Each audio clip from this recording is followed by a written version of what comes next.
Salut tout le monde, j'espère que vous allez bien. On se retrouve pour une petite présentation de ce boîtier, le Corsair Carbide 175R. Je vous l'avais déjà annoncé il y a pas mal de temps hein, dans les lives et dans les vidéos. Je vous avais promis une présentation de ce boîtier qui est vraiment pas cher. On va le trouver, ah ben ça dépend, s'il est un petit peu en promotion ou pas. On va le trouver, moi je l'ai acheté aux alentours de 56-57 euros.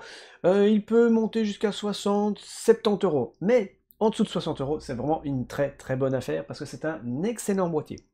N'oubliez pas de mettre un maximum de pouces bleus pour cette vidéo de présentation que je ne fais pas souvent. J'aimerais bien faire plus souvent des présentations de boîtiers ou de matériel pour voir ce que ça vaut. Et donc, on va voir tout de suite si ce boîtier est vraiment bien ou pas. Mais je pense qu'à ce prix-là, à moins de 60 euros, ça doit être un très très bon boîtier. Je vous avais déjà présenté mon premier boîtier qui était aussi un Corsair. C'est le petit, enfin, c'est le grand frère, on va dire, de celui-ci.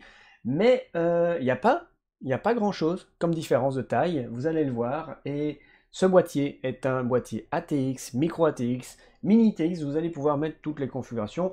Niveau place, niveau carte graphique, niveau ventilateur pour le processeur et tout ça, vous avez quand même relativement de la place. Alors vous avez une face avant classique, il est marqué RGB, mais il n'est pas tout à fait RGB. Il y a juste ici le petit logo Corsair qui sera RGB.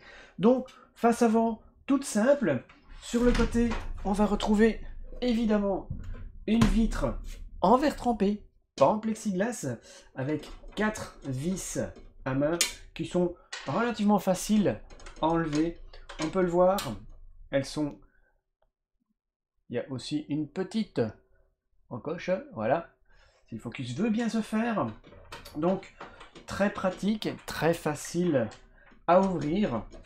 Rien de bien compliqué, c'est assez commun à tous les boîtiers. Alors attention, la vitre en verre, c'est fragile, faut pas la laisser tomber. Je vais essayer de la mettre ici, je vais la bloquer parce que voilà. Alors on retrouve l'intérieur, il est fourni avec un ventilateur ici en face avant de 120 mm. Il n'y en a pas à l'arrière, voilà, il n'y en a pas plus. C'est un petit peu dommage, mais pour ce prix-là, on va pas faire le difficile, c'est déjà pas mal.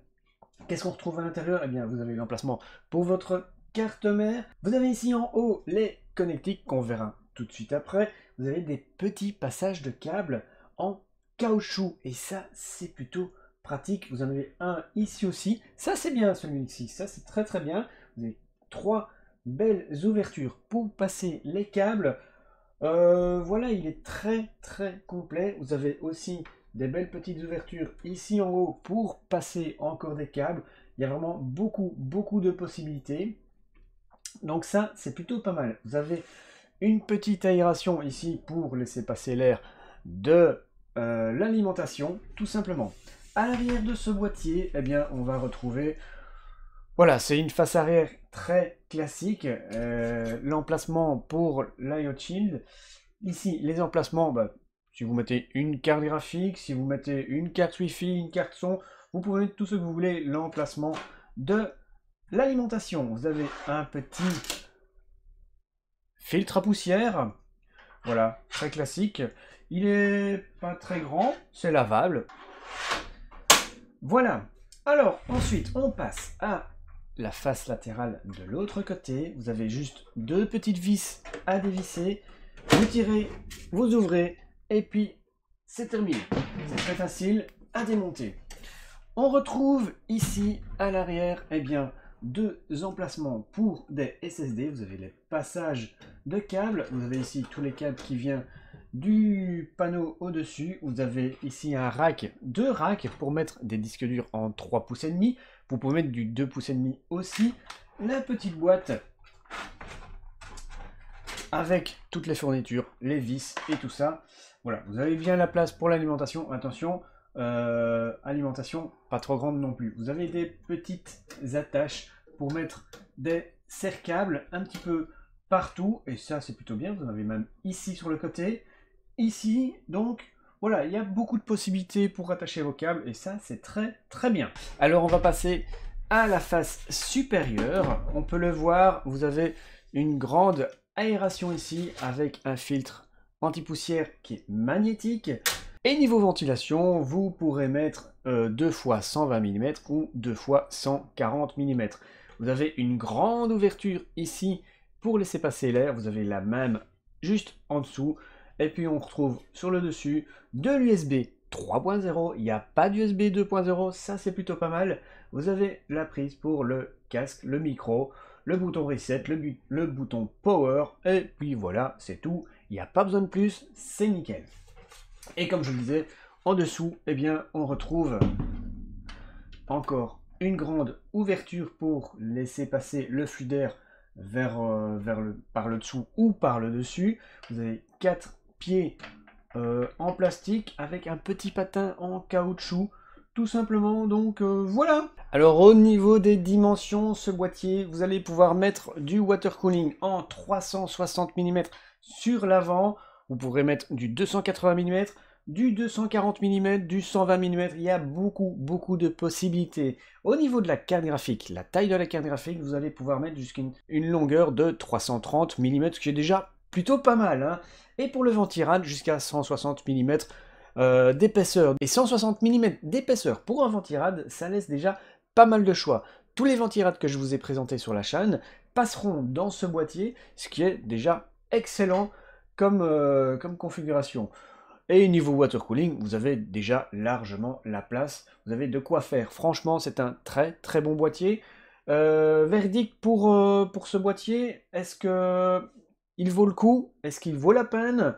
Je dirais que oui. Je dirais que oui, parce qu'il y a beaucoup de possibilités. Il est très bien fini. Les bords sont vraiment bien finis. Il y a des passe-câbles en caoutchouc. Il y a largement la place pour mettre pas mal de composants différents. Toutes les cartes graphiques passeront à l'intérieur. Et au niveau place, au niveau de l'alimentation, vous allez pouvoir mettre une alimentation de 160 mm de longueur. Donc, très bon boîtier, sobre, classique. Petit bémol, peut-être que les ouvertures sont peut-être pas assez grandes. Peut-être que pour l'airflow, c'est pas suffisant, mais comme on peut le voir, les ouvertures sont quand même assez larges. Donc, je pense que ça devrait le faire pour pas mal de configurations. Maintenant, si vous faites de l'overclocking, si vous mettez un énorme water cooling en façade, peut-être que le flux d'air ne sera pas suffisant. Mais je pense que ça devrait déjà être pas mal pour tout le monde. Alors, si vous voulez un boîtier complètement RGB, celui-ci ne le propose pas vraiment puisque la face avant est complètement fermée, il y aura juste le petit logo Corsair qui sera en RGB. Mais sinon vous avez la vitre latérale et vous pouvez mettre du RGB à l'intérieur et vous le verrez très facilement.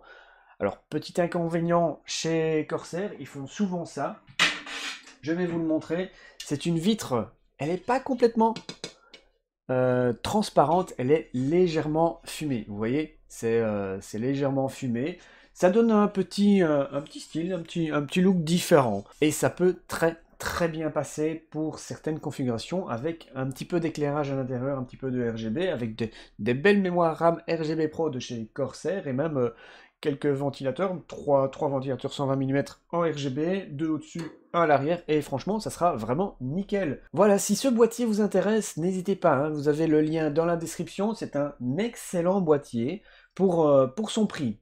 Voilà, moi je vous le recommande, c'est un très bon boîtier.